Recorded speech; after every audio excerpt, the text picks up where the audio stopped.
go'aanka siyaasadeed ee masiiriga ay qaadanayaan re'isisi oo ay qaataan waxaan qabaa in Puntland ku taageerto federaalku ku taageero in bayaankii golaha wasiirada wasiir fiqi uu taabtay iyo go'aankii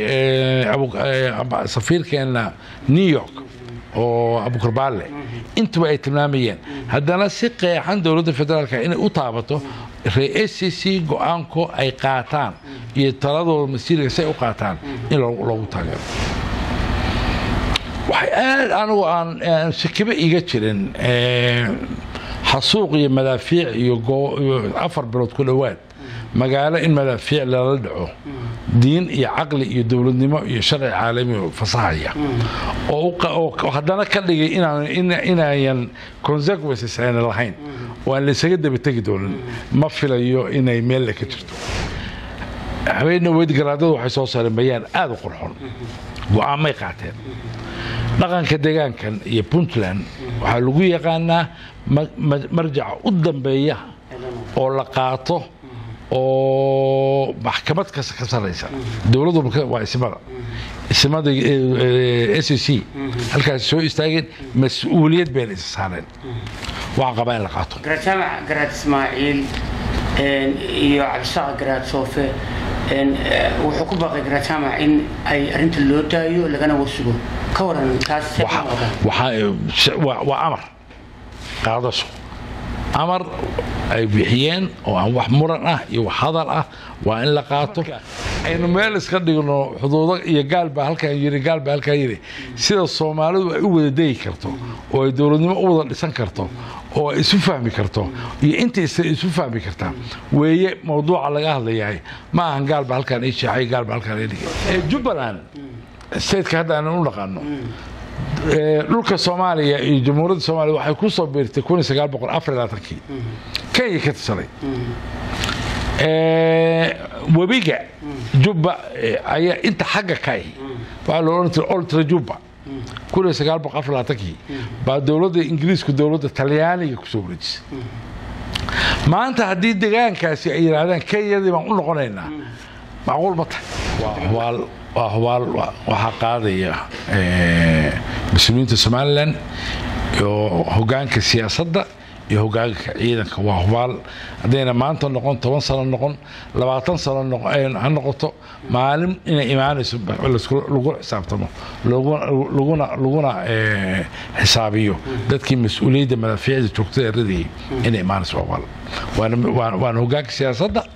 iyo hoggaanka ciidamada amni darro ما عن حالة حبة الصوت كلية أمن الدر وأمريكا أي سياسة مجد كسوء ولا أمن الدر وأمريكا أي ألا أقول طلع بدا حالة اللي قلت حالة اللي وجد بدور بسم الله الرحمن الرحيم كنا تقول أحسن توضيال وبرنامج كيني فيتني يفقرها ومانتها ومرتين وجوي هاي بروفيسور سونكر جيرة وأجاسمي هو وزارة الجاش حنيجا دولة فدرالية الصومالية بروفيسور بسودو أدو ما سنت فيتن أدو ما سنت وتهاي مدنية واحد هاي الأجاسمي هو وزارة الجاش حنيجا يمكن واحد دولة فدرالية كايسا كل مسؤولية بالكور المقرر مقدشو حالة هذا هماتك بوتلان يكرو بسم الله الرحمن الرحيم هماتك يكرو وحن هذا الشوقة وطبعا مع الموت halka waxaan kaga qayb galay shir madasha siyaasiyiinta Puntland oo asbuuc ka hor aan ka soo saarnay bayaan xuseeya xaaladda Puntland siyaasiyiin badan oo reer Puntland iyo heer federaal iyo heer Puntland aan soo nimid aan filay bayaankaygu waa la wada arkay wuxuuna ku saabsanaa wacyigelin iyo ka turjumid ظروفها جرا ولي بكون هريسن بونتلاند يدرسوك صعبة. ما هي ظروفها مناش عن بالله. واحد أقصونتها إن أي عدد شرطه إلا قال جو بيجي درس بونتلاند. واحد أقصونتها إن دولته أي سكول حوضه درسوين دجان إسلام مركزنا إلا يهدرتان أي عدين qaabka doorasho la aadi doono waxaa soonta duruufo badan oo xisbiyadii oo dhanka socda oo dhanna ay qeyradaan ka jirto ay concern badan ka jirto horta sideeda amni darro ma ahan xaalad xabada socoto kaliya amni darro waa marka ay siyaasaddu mugdi gasho iyo walaac amni darro waa marka ay alla aqoon tallaabada xaaladda lagu jiro xaaladda loo gudbi doono amni darro waa marka ay abuuranto su'aalo fara badan dadweynaha iyo siyaasiyiintuba oo ayaan madaxda markaa joogtahay ayan jawaab ka bixin jiraan xoogaa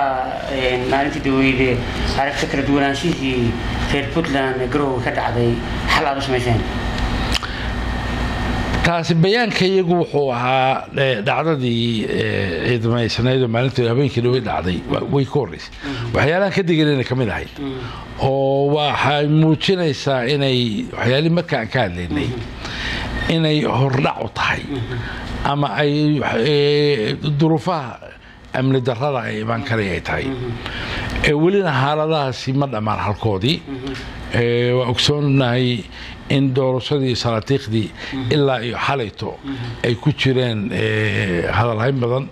iyo concern fara badan arrimahaas badan waxay u baahan yihiin in si miyir leh oo danqasho leh oo deegaanka iyo dalka loogu danqanayo ay mucaaradku iyo dowladduba ay u wajahaan dalkana laga saaro xasilooni daradan iyo amar darada madaxweynaha jamhuuriyadda federaalka soomaaliya ayaa hore kelmad u yiri wuxuu باقي فوتلان أركتدا إيه أركتدا عددا محاحر أو بحياة ما يحرر ماله إلا ما يحرر مدحوينه هذا الكيو برج مع لو مساج كتير ده أنا ده فوتلان لوجمات قاعدا نوق ورأكسن صارت الدجاج كان مبرن in ay dareemaan iyo burbur iyo qararaasi hase ahaatee marka aad isku xirtid hadalkii madaxweynaha iyo dhacdadanna waxa si abuurmay walwal kale oo armu madaxweynuhu wax badan oo aan ogeyn oo armu ogyahay hase ahaatee mid baa hubaar ah anna korsoona oo aan aad u qabaa dad badan oo aan deegaanka ku arkayna qabaan Puntland xaalad adag bay maraysaa waa run laakiin ma ahan mana u dhawaa in loo fakaro ama loo boqo inay burburayso Puntland inta waa ka weyn tahay duruufo ka adag bay soo martay maanta ugu awood badan tahay ugu maaragtay xasiloonadeeda waxa xasilooni darrada abuuratay kaliya waxay u baahan tahay madaxweyne dani oo su'aalaha taagan ka jawaaba بروفيسور مكوم مقدان ما دام خبير تهاي كل مشروع بدن international دون كقاطع يقولها إن هرمر كان كلها ديجانك لدوني دور شقة في عرض إن لو جارو إن يبلغ يهاي بلغ نكسن ها وبلغ نكسن مدحوين وكما سيء بلغ يهرب إنه صوب بالعبي ديمقراطية شكا مر لحياها كيو سجد في سوا كيو أو حيالها كيانا يعدي المقدار فرع بدل إن إلا سيكب عيو ولا سيسمي وواحد ما يشكو جرا هسه وإن أي كده موقن وإن أي كده موقن ودرين كي بغيت شرطة تاي إن أي مرمرسية كله يتوهم كله أيوسكون أشرين معناها توهم كواحد كودا إكستنشن نقدر تقولها صوت كلمة هاي مركز إنه بيشان دور بلا هو هاري هم سنة كا أنت يروح هاري إنه أرمها صوت نقوى بكرة ماي قردشاح والله سوين كلا وقردشاحة وبوبسيسة قردشاح وهو يعرف ربنا مثل هذا الله سلسله قاضي دستور كان الأفرو بالسويدي ما لقيتش سيابت الدستور كالأفرو صار الدستور كالأفرو وحكى لماني حزبية دي بأمه قضي صدق حزبية اسكو جاها اسكو قويسة وبنتلان بركاسة لوبا هذي محاودي ذي مركا بصورة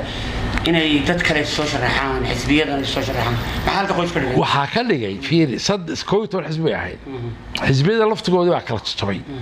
oo aan tuumayna in fargelin ay dhacday oo xisbi walba uu noqday maaragtay saddex qaybood iyo wax ama laba qaybood nidaamka xisbiyada iyo qaabkooda xataa xisbi samaystay ma jiro sharciyadii ahayd in muddo ka bacdi ay galaan shirweyne oo golahooda dhexe ay dib u door xisbiga ka habaan lahayn oo 3 xisbi iyo 12 xisbi iyo hal xisbi oo xataa sharciyadii xisbinimada dhamaystirmay kuma jiro waxa loo dadku ku wada cusbaanayeen waxay haddana u muuqdeen in dhanka kale ka eeg marka haddii la yidhahdo dastuurka waxaa loo furiyaa hal qodob oo kale meeqa qodob oo kale ayaa dastuurka 24 sano la isweydiinayay yaan la furin haddii la furo kana kanuu sii furaya kana kanuu sii furaya ma ka gaaraa marka iyadoo 6 bilood iyo in yar ka hartay inaan intaasoo arrimood isku furfurno waata guddigiinii khibrada ahaa ee arrintan xalka u waday shirka Puntland iyo Garowe iyo ka waday ma ku guuleysateen inaad xal waara arrintaa ka dhaxsanaysaan dhacdadii habeenkii dhaweyd way socotaa weli mana ahayn dhacdo lagu farxay mana ahayn dhacdo aan u fadhinay hase ahaatee dhacdadaasi haddana waxay sii abuurtay meeshii arrintii dejin lahayd waxay sii abuurtay in dowladdu markiiba ay soo saarto oo ay warqad lagu soo xirayo 4 mas'uul waddanka joogay taasina ma sii caawin in aynu waawaantii iyo nabad ku soo noqoshadii sharciyad ahaan xiriiryaha guud ee dowladda Puntland arrinta ma ku saxsanaa markii la eego dhanka siyaasadda la fiirso khibradahan marka aad tiraahdo ma ku saxsanaa maya oranaya laba sababood dowladda Puntland hadda koor dhacdo tan ka weyn baa ka dhacday Boosaaso oo dhimashadu ka badan tahay khasaaruhu ka badan yahay dhibka looga dhacay waran maxkamad ma soo saarin dhacdadaana ayaduna dhacda ah oo lagu dhintay oo aan yaraynayn laakiin ka yartii Boosaaso dowladdu isla markii waxay ka soo saartay baalkii waran xabsiyeed waa kow xeerlaaliyo ma heli wali xasaanadii baarlamaanka waa la magacaabay xasaanad baarlamaan meel arrintani waxay u baahan annagu u aragnaa inay u baahnayd arrin u baahan in aan miyir ku soo celino waranka dowladdu ay soo saartay inay wax fogeysa maahane wax ma dhaweynayso mana filayo in loogu talagalay inay noqoto dabdamise dabhurin baan u aragnaa waa gartay maxaa xal ah marka maxaa ku talin lahay professor ahaan maadaama dadka reer Puntland lagu yaqaano dad nabadeed dad fikra aragtidaada xalku ma foga mana badnaa waa haddii aan la fogeynayn habeenna weyd garaadadu waxay soo saareen bayaan aad u qurxoon go'aamay qaateen dhaqanka deegaankan iyo Puntland waxaa lagu yaqaanaa marjaca u dambeeya oo la qaato oo maxkamad ka sareysa dowladdu waa ismada SEC halkaas soo istaageen mas'uuliyad bay isa saareen waxa qabaa in la qaato garaad Ismaaciil iyo Cabdisaaq garaad Soofe wuxuu ku baaqay garaad Jaamac in ay arrinta loo daayo lagana wasugo ka waran taas waa amar qaadasho amar ay bixiyeen oo aan wax muran ah iyo wax hadal ah waa in la qaato waana ku booranaya siyaasiyiinta Puntland in ay u hoggaansamaan amarkaas waa tahay professor waxaad ka mid tahay professoradii dowladda dhexe wax badan ka soo dhisay gaar ahaan wasaaradda gaashaandhigga oo kale intaan taabto sidee kula muuqataa hadda horumarka dowladda federaalka dowladda dhexe ay wado maxaase dhalinaysaa maxaase horumara dowladda federaalka hadda jirta horta hal sano baa hadda u buuxsantay awalan waxaan ku ammaanayaa tallaabadii koowaad ay ku qaadeen la dagaalanka shabaab tallaabo munaasib ay ahayd waqti fiican ah horumar fiican laga sameeyey iyo hididiilada socota oo waddanka nimanka laga xoreeyo way ku ammaanan yihiin waxay kaloo ku amaanan yihiin in ayan maalinna iyo kacdoonkan iyo dhiirigelinta shacbiga ay ku amaanan yihiin qodobkaas meel baan saaraya waxaan ku dhaliilayaa in ayan weli ku guulaysan isu keenidii maamul goboleedyada iyo wada shaqaynta ay maaragtay ay ahayd oo arrimahaas oo dhan dib u dhigayay barnaamijyadii horumarka socday shirkii baydhabo Puntland way ka maqnayd waxaan jeclaan lahaa inay ka maqnaan waxaan kaloo ku baaqayaa inay shir dambe ka maqnaan Puntland waa hooyada federaalka waa dhab wax kastoo tabashaana in meeshka lagu dhameeyo oo wada hadal lagu dhameeyo marna uusan dhicin faraaq ay kala maqnaasho waa dhaqanka aan ka sugayno Puntland waana dowladda federaalku inay albaabada furto oo ay aad u soo dhaweyso baanadan aad u jeedin professor ahaan intii aad ku sugnay caasimadan Puntland ee Garowe maxaa aragtiyo ku muuqda marka laga reebo shaqadii tacadii halkii maalin sideeda kale ka horumarkeedii amniga ما شاء الله horumar markii ugu dambeysay dhowr bilood ka hor bay ahayd Garowe iyo Puntland waxa yaab leh marka allaale markaad ka maqan tahay muddo oo aad ku soo noqotid indhahaagu waxay ku farxaan horumar mashaariic cusub habeenadeed waxaan soo maray wadooyin cusub oo magaalada Garowe oo duleedkeeda oo socda yani waa runtii waa wax Ilaahay ugu mahadiyo waxa tilmaamay laakiin madaxweyne Saciid Cabdullaahi Deni inuu sameeyay horumar dhinaca dhismayaasha wadooyinka iyo halbowlayaasha wadada mara aragtida ma qabtaado ha waa muuqata horumarkaas waa leeyahay mahadcelintaas waa leeyahay Puntland dhaqan waxay u ahayd maalin walba madaxweyne kastoo yimaada wax ka sii dhow sareeya kii hore oo horumar ah marka waxa weeyaan waa la shukr ala waajib waajibkiisa waan fuliyay waxa ka khabiir siyaasadeed oo wax badan ka soo shaqeeyay dowladnimada iyo habka dowladda iyo dadajinta maxaa ku talin lahay dadka reer Puntland maadaama ay dad horumarsan aragtidaada bal kala ahaan maxaa maanta ku talin lahay dadka reer Puntland waxaan kula talin lahaa iyo dowladaba waxaan kula talin lahaa horta in walow ay tahay xilli doorasho oo xamaasadeeda iyo dhaqdhaqaaqeedu khasab yahay laakiin kow inuusan noqon xaalad kastoo jirta in qori la isku adeegsan qorigu waa inuu noqdaa shay ka mamnuuc ah ololaha siyaasadda waxaan kaloo kula talin lahaa madaxweynuhu inuu banaanka u soo baxo dadka u jawaabo konseenka jira waxaan kaloo kula talin lahaa dadka reer Puntland in ay mas'uuliyadda qaran ee heer federal ku saabsan oo ah ka qaybgal la'aanta horumarka dalka ama turxaan bixinta arrimaha dowladnimada Soomaaliya inay marnaba banaanka taaganaan ay mar walba ahaadaan kuwa ka qaybgala qaybna ka ah hormoodna ka ah taladooda ku tirsado maadaama tahay rasiimi hore wasaaradda gaashaandhigga dowladda federaalka ee Soomaaliya laasxano dagaal baa ka socda iyo duqeyn dhimasho barakac burbur ka siyaasad ahaan waxaan arrintaa wadda Soomaaliya muusub bixina dhowr shir buu sheegtay meeshaas oo yiri dagaalka joojin maayo sidee kula muuqdaa waxay aad anigu aan sikiba iga jirin xasuuq iyo madaafiic iyo 4 bilood ku dhawaad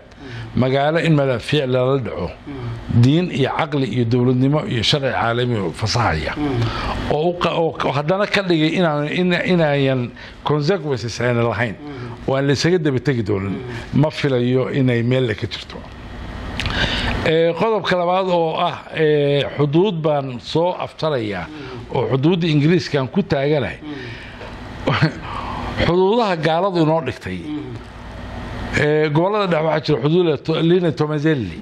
oo ay qabaa'ilka u kala dhigtay maanta haddaan rabno qabaa'ilkii sidii u kala deganaadaan oo sababtu maxay tahay gaal baa yiri barigii halkan ba xuduud idin kala wax madaqa ka tagay weeye Jubbaland state ka hadda aan u dhaqano dhulka Soomaaliya iyo Jamhuuriyadda Soomaaliya waxay ku soo beertay 1924 Kenya ka tirsanay webiga Jubba ayaa inta xagga ka waa loo oran jiray Ultra Jubba 1924 baa dowladda Ingiriisku dowladda Talyaaniga ku soo wareejisay maanta haddii deegaankaasi ay yiraahdaan Kenyadii baan u noqonaynaa macquul ma tahay marka aynu meel iska dhigno xuduudo iyo gaalba halkaan yiri sida Soomaalidu ay u wada deey karto oo ay dawladnimo u wada dhisan karto oo ay isu fahmi karto iyo intii isu fahmi kartaa weeye mowduuca laga hadlayaa ma ahan gaalba halkaan ay sheexay gaalba halkaan ay dhigay professor waxa sheegtay in aan arrinta la iskaga hari doonin mas'uuliyadaas ee see kula muuqata ayaa si qaadaya xasuuqa iyo barakaca iyo burburka ka dhashay walaal la sameeyay waxa qaadaya mas'uuliyiinta Somaliland iyo hoggaanka siyaasadda iyo hoggaanka ciidanka waa hubaal hadayna maanta noqon 10 sano noqon 20 sano noqon ha noqoto maalin inay imaanayso lagu xisaabtamo laguna xisaabiyo dadkii mas'uuliyadda madaafiicda joogtada radiyay inay imaanayso waan hoggaanka siyaasadda iyo hoggaanka ciidamada siyaasadda ay qowda macaan وكسرت بيحي معناه بيحي واتاي قبلي maxaad ku baaqi lahayd ummadda Soomaaliyeed gaar ahaan Puntland iyo deegaanada SSC gaar ahaan Puntland iyo SSC waxaan ugu baaqay horta awalan in ay gurmad ka insaaniga iyo tolnimo ay SSC ka dalbanayaan Soomaaliya oo idil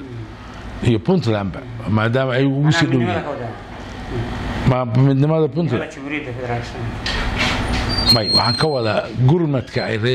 SSC dalbanayaan ay ka dalbanayaan calanka Soomaaliya iyo Soomaalida ay ka dalbanayaan baaqa iyo culayska saaran in gurmadkaas laga gaabin loo gurmado SSC-na sida ay u tashato oo ay taladeedu noqoto in lagu taageero ama ay Puntland ku taageerto ama federal ku taageero may go'aanka siyaasadeed ee masiiriga ay qaadanayaan SSC oo ay qaataan waxaan qabaa in Puntland ku taageerto federal ku taageero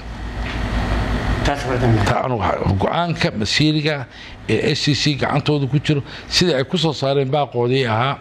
6 February